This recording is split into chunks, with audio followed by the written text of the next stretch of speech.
The Great American Illusion, written by R. W. Gless, narrated by Christopher Hudspeth. Introduction. Since the conception of this country, we have been gradually losing our freedom. Our Constitution has been distorted into something unrecognizable. If we don't do something to stop it soon, we could lose it all. I hope I can give you some idea about what is happening and about how we can hopefully change it. The rest will be up to you. This once great nation is changing, and as this country changes, so does the story, because the Great American Illusion is a never-ending story. Some historic background. I am a former elected official in California, and I have seen the waste and self-serving attitudes of public servants, and how the government treats the citizens. Most of the people have no idea how our government works or how it's really supposed to work. This is the reason I decided to write a book.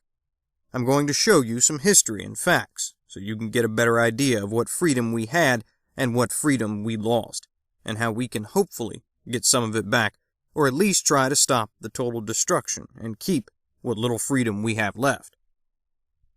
I was told by a fellow politician that it is better to be the duper than the duped, and unfortunately, that is exactly how many people in the government think. The sad reality is that most elected officials only care about their popularity status and go along to get along with the public servants or serpents. I know a lot of people in elective office think they are the duper, but in reality, they are really the duped, because most of them are controlled and manipulated from the moment they get elected. When I was in office, the city's police chief told me that elected officials come and go, but the city staff will still be here long after. What he basically was telling me was I wasn't going to change anything, because it really was the staff and public employees that called the shots. I may not have really changed the waste and corruption I saw, but I gave them hell on the floor, and the local newspaper had me on the front cover more than any other local politician in the Yuba-Sutter area's history.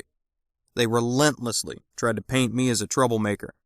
When my term ended and I was planning to get out of California altogether, the paper even depicted me in a cartoon with a loaded truck saying, "I'm out of here."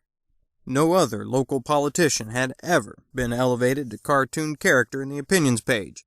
That was reserved for state and national politicians. But there I was.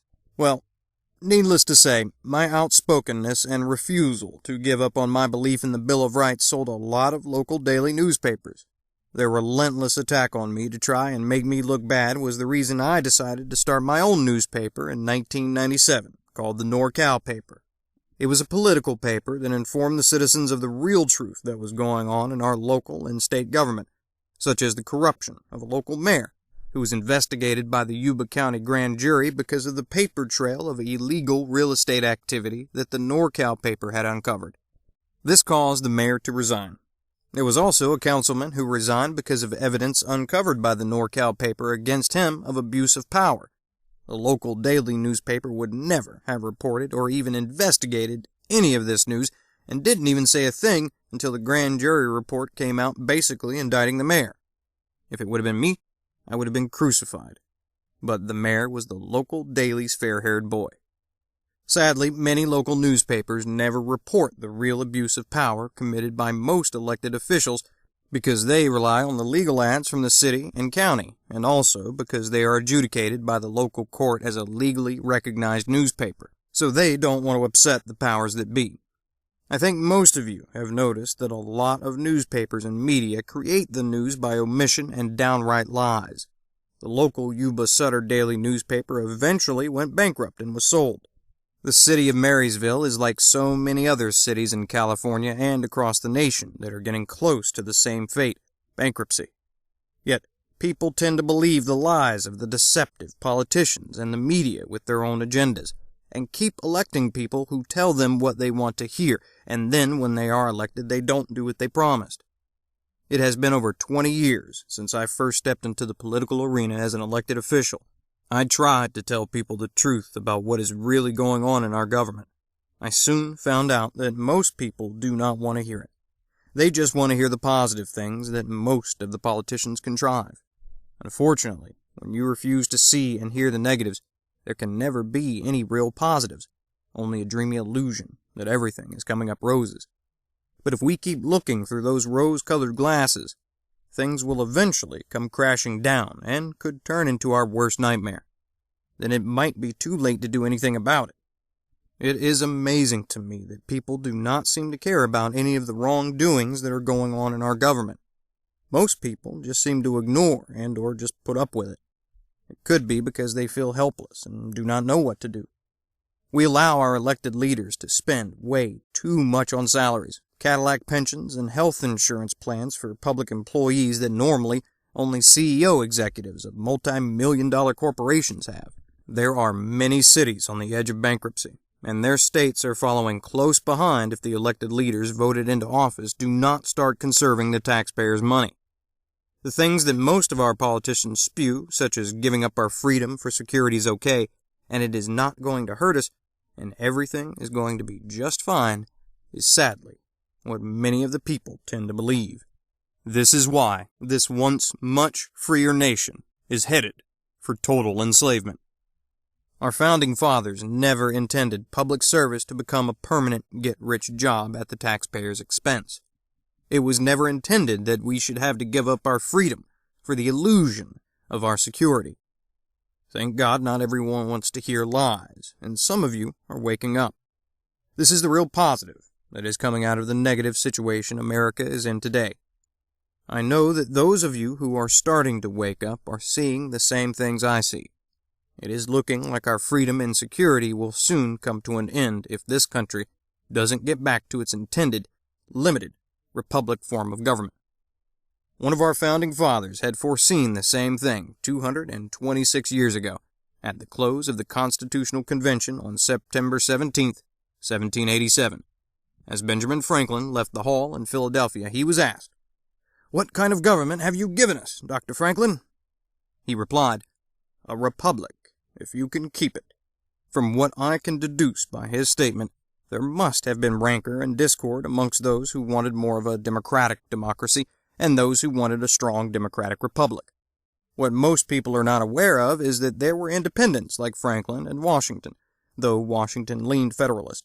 Jefferson and Madison, who helped write the Federalist Papers, who weren't part of a political party in the beginning, and then there were the Federalists, like Hamilton and Adams, which believed in strong government powers.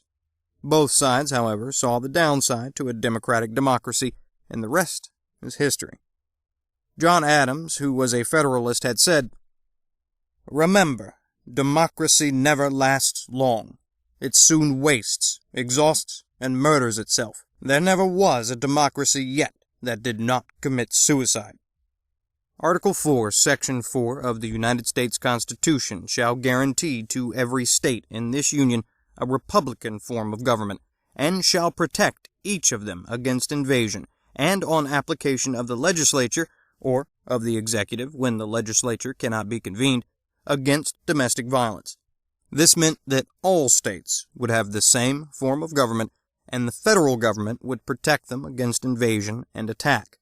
But Article 4, Section 4 was shredded when the North and federal government invaded the South. James Madison, who has been called the father of the Constitution, had this to say, "Hence it is that such democracies have ever been spectacles of turbulence and contention, have ever been found incompatible with personal security or the rights of property, and have in general been as short in their lives as they have been violent in their deaths. A republic, by which I mean a government in which the scheme of representation takes place, opens a different prospect and promises the cure for which we are seeking." The events and quotes are from documented facts and statements recorded down in time, so they are as factual as anyone can get today, or as factual as those who recorded history wanted people to believe. Because, as many of you know, to the victor goes the spoils, and how history is to be written. This book is filled with facts and figures that some of you may not know. R. W. Gless. This has been The Great American Illusion, written by R. W. Gless, narrated by Christopher Hudspeth. Copyright 2013, 2014, 2015 by Ronald W. Gless. Production copyright 2015 by Ronald W. Gless.